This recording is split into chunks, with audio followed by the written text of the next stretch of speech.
কাজ পেয়েছিলাম, এখন এদের মুখ্যমন্ত্রী বলছে যে থাকতে তো 8-10 হাজার টাকা মতো চাই, কাজ সব কিছু করতে হবে, কিন্তু ডুপ্লিকেট হবে না। অনেক ঝামেলা আমরা করিনি, ভাড়াতে থাকি, আমাদের কোনো চাপ ছিল না। কপাল যার ভালো আছে তার সাথ দিচ্ছে।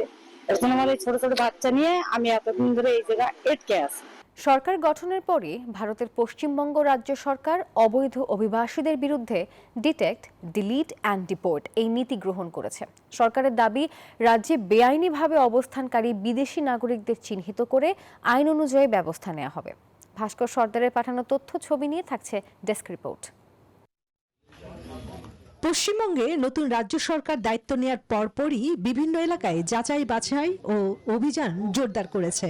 তবে কঠোর এই পদক্ষেপকে কেন্দ্র করে সাধারণ মানুষের মধ্যে উদ্বেগও দেখা দিয়েছে। Bashundhara public school and college 2026 শিক্ষাবর্ষে ভর্তি চলছে।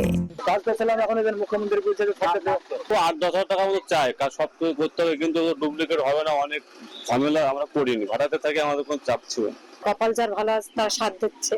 এর জন্য আমার এই ছোট ছোট বাচ্চা নিয়ে আমি এতদিন ধরে এই জায়গায় আটকে আছি। একটা লোক পার করে দিল, তাই কি বললাম, তাতে মনে নেই বাবা। অনেকেই আশঙ্কা করছেন পরিচয় যাচাই প্রক্রিয়ায় নিরপরাধ নাগরিকরাও হয়রানির শিকার হতে পারেন। সরকার তো বলছে যে সময় থাকতে তোমরা চলে যাও, ইজ্জতের সাথে সময়ের সাথে তোমাদের পাঠিয়ে দেওয়া হবে। এখন আমাদের সরকার এখানে থাকতে দিচ্ছে না, এই জন্য আমরা সবাই চলে যাচ্ছি। সন্ধ্যেবেলায় পার করে দিয়েছে, এরা মানে গাড়িতে তুলে দিয়েছে।